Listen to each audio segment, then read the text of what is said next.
Okay, it looks like we are live, so welcome everyone.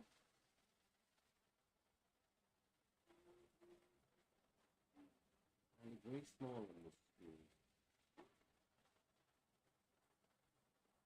That's good. Alright, so welcome to one and all. Truly, once again, it is an honor and a privilege to be worshiping God the way that He intended. Now, just as an aside, before we start, we know the season, okay? And it's Christmas time and everyone's in a festive mood and everyone is getting carried away with Christmas. And so just a little bit on our views is that we don't actually celebrate Christmas. We realize its pagan roots. And more than that, we know that God is a spirit, and they that worship Him must worship Him in spirit and in truth. So if you know that this is not really His birthday, there is no truth in worshiping Him when it's not His birthday. Nor was there any commandment given that we should worship His birthday, or worship Him in any special way, to observe any special feast on this day. Alright? So, stay focused on God for who He is and what He is. Right? Follow His teachings and not what the world tells you to follow. I suppose that would be the advice. So last week, who can tell me what our message was about?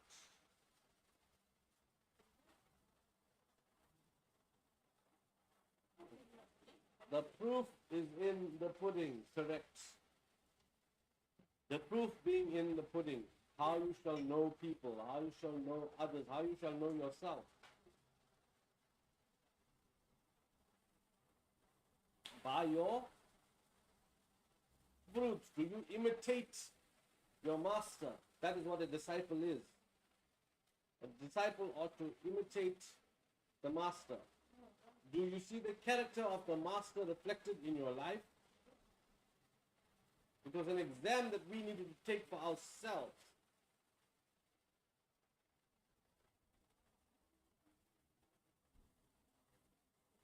We are all too quick to judge the next person and forgive ourselves for our little pet sins. Forgive ourselves for our shortcomings and failures. We don't see the seriousness and the brevity of this. The Messiah Himself stated this when He says, why do you look at the speck in your brother's eye, but care not to take the log out of your own?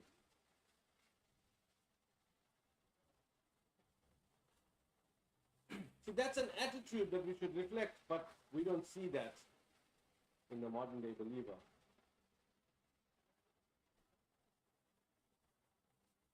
In any case, I'm going to bring the Bible up on display and we are going to turn to Isaiah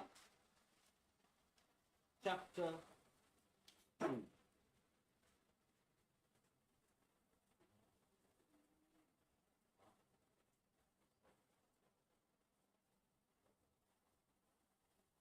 The word that Isaiah the son of Amos saw concerning Judah and Jerusalem. Now, I want you to pay careful attention to the language that's being used here.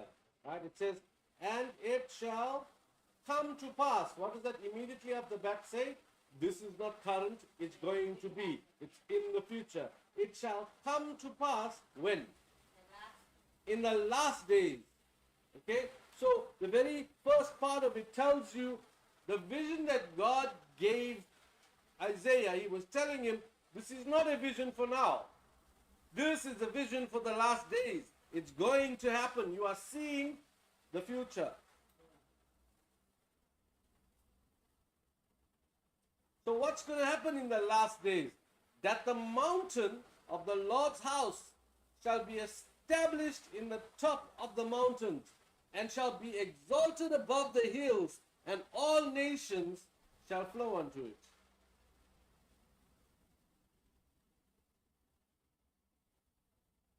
The mountain of the Lord's house will be established on the top of the mountains.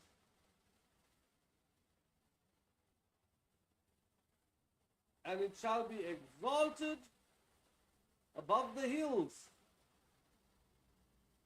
and all nations shall flow unto it. Now this is a very specific thing, and you've got to analyze certain bits of the language, but it's one mountain, God's house.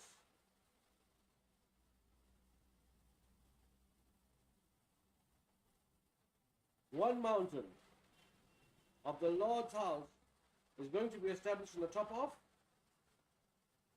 mountains in plural. Think about that.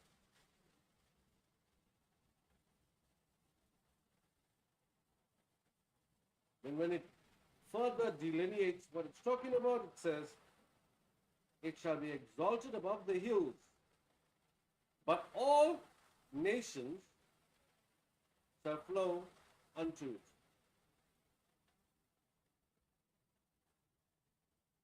You see, the tabernacle of God was normally in the mountain, at the mountaintop. And the one who was going to the tabernacle needed to journey up the mountain to meet with God in the tabernacle, in the sanctuary. The mountain, therefore, it represents the path, the way, the journey to get to God's house.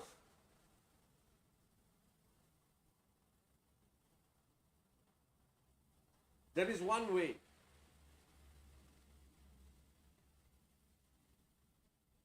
He is going to be established above all the other ways. He will be exalted above all the hills. So hills are mini mountains.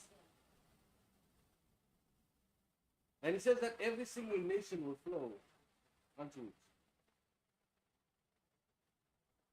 Many people shall go and say, come you, let us go up to the mountain of the Lord, to the house of the God of Jacob. Now interesting, right? It says the God of Jacob. Who is Jacob? Jacob is Israel. So we read that, to the house of the God of Israel. And he will teach us of his ways, and we will walk in his paths. For out of Zion shall go forth what? The law and the word of the Lord of Jerusalem. And he shall what? Judge among the nations, and shall rebuke many people, and they shall beat their swords into plowshares, and their spears into pruning hooks. Nation shall not lift up sword against nation, neither shall they learn war anymore. O house of Israel, come you, let us walk in the light of the Lord. They're talking about a time when there is no war.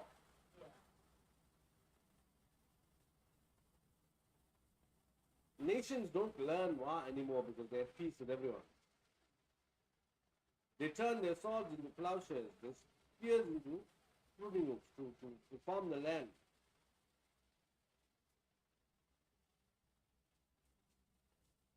Then from verse 6 you see it says, therefore thou hast forsaken thy people in the house of Jacob, because they be replenished from the east. And are what?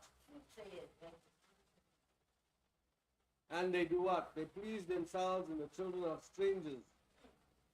What else? Their land is also full of silver and gold, neither is there any end of their treasures.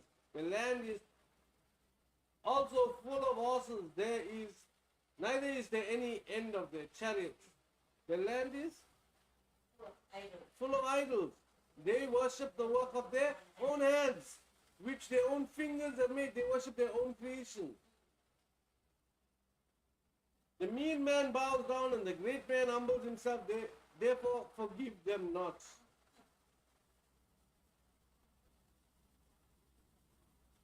See, bowing down and humbling yourself is not the same as repentance. Enter into the rock, hide thee in the dust, for fear of the Lord and for the glory of his majesty. The lofty looks of man shall be humbled, the haughtiness of men shall be bowed down, and the Lord alone will be exalted in that day. For the day of the Lord of hosts shall be upon every one that is proud and lofty,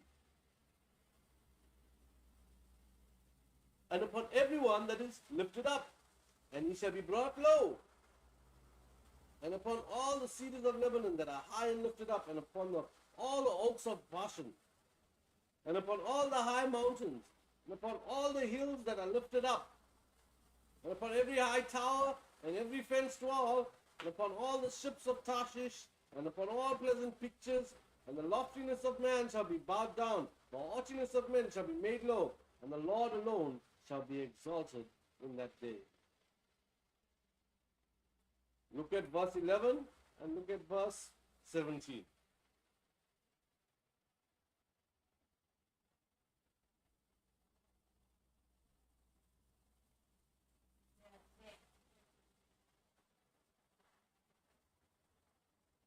It is the same.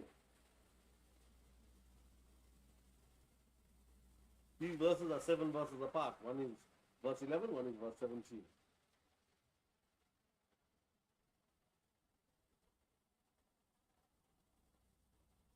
Verse 18, and the idols he shall utterly abolish. They shall go into the holes of the rocks and into the caves of the earth for fear of the Lord.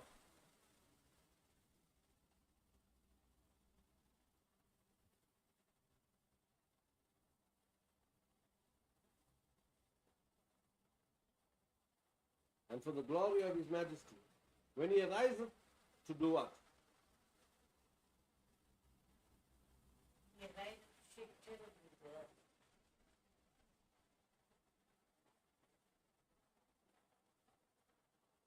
He ariseth to shake terribly the earth. They go into the clefts of the rock and into the tops of the ragged rocks for fear of the Lord. And for the glory of his majesty, when he ariseth to shake terribly the earth. Cease you from man, whose breath is in his nostrils, for wherein is he to be accounted of? Right. So what is this chapter about?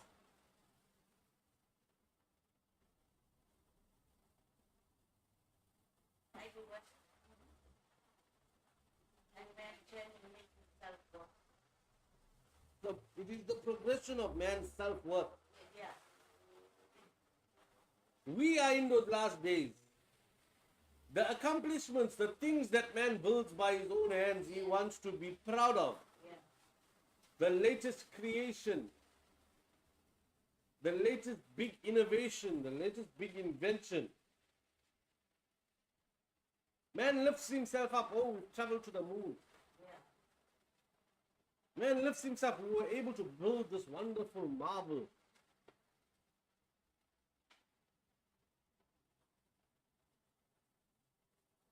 And when God shakes terribly the earth, we get the tsunami. Yeah. What happens to all your buildings? Yeah. He shakes terribly the earth, you get the earthquake. What happens to all your marvels? God is reminding you that I am God and not you.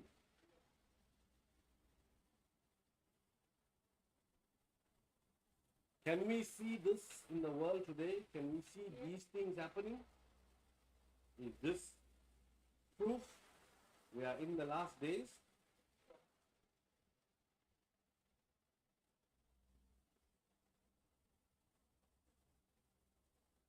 I want you to look at this, right? They are replenished from the east.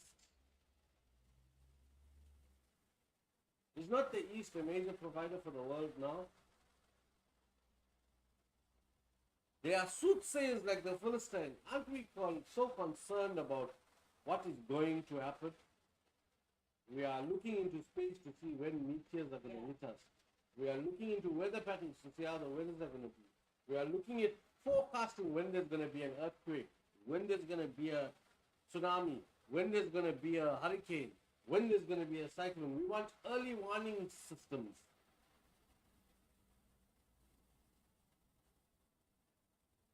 They please themselves in the children of strangers. See, God said that all nations will bow to him, but he don't want all nations' customs. Yeah. He wants his customs. Yeah. If you are changing and coming to him, you come in his way. The mountain of the Lord will be established over every other one. Yes. There is only one way. He says, I am the way, the truth, and the life. No man comes to the Father except through me. What were the disciples originally called? Not Christians, but followers of the way. Followers of the way.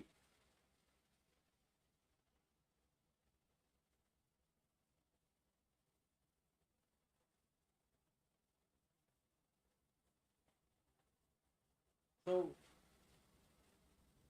what is going to happen? There'll be no wars. Okay? But where is the war? The war is in the mind, it's spiritual. Yeah. Right? Because now you are fighting to be one of God's own. Yeah. You are fighting against all of the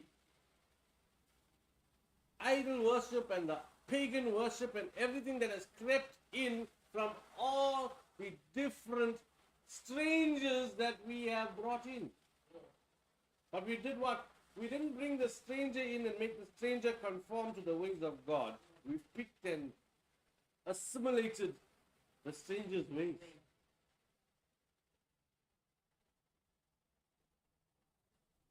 It is the exact same principle with Christmas and Easter.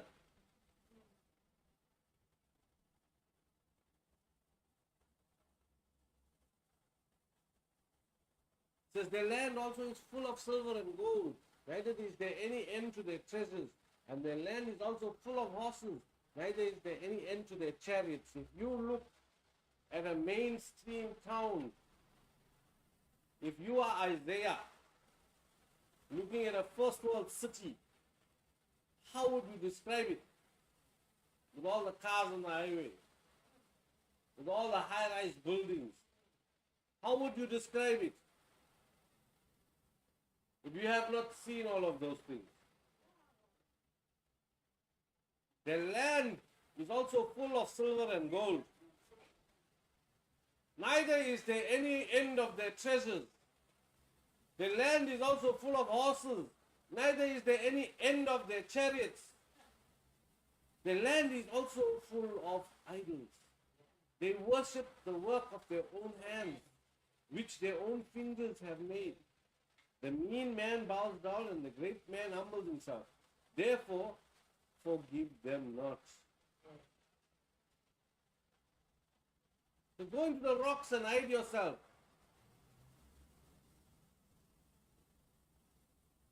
For the fear of the Lord and for the glory of his majesty. The lofty looks of man will be humbled. Haughtiness of men will be bowed down, and the Lord alone will be exalted in that day. The Lord alone. Now, when you take it back to the proper version, it says, Yahuah alone shall be exalted in that day. Only Yahuah. So every other thing that you believe in, with your idols, with your different things, what happens to you? Isaiah is saying, go run to the rocks, see if the rocks will hide you. Go to the top where all the jagged rocks are, go hide there. Because the day of wrath is coming.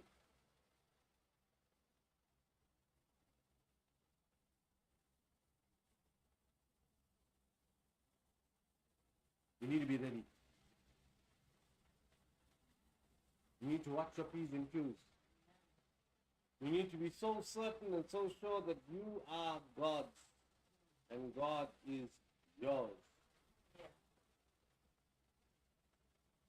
In the last days, when it's happening, the angel goes out and he looks first for what? Not the mark of the beast. He looks for those who bear the mark of God. Those are the ones he looks for first. Let us endeavor to love God with all your heart and mind and soul and strength, such that his mark is upon you.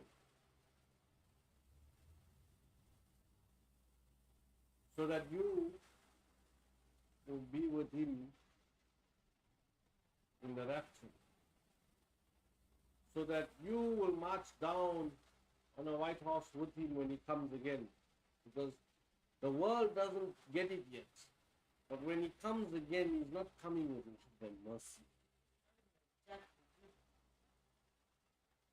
He's not coming as this good God who will forgive everything. No. You've been given all the tools you need. It's up to you to utilize it. Seek ye first the kingdom of God and its righteousness, and everything else will be added. I hope you are blessed. I am done. Shalom. See you next week.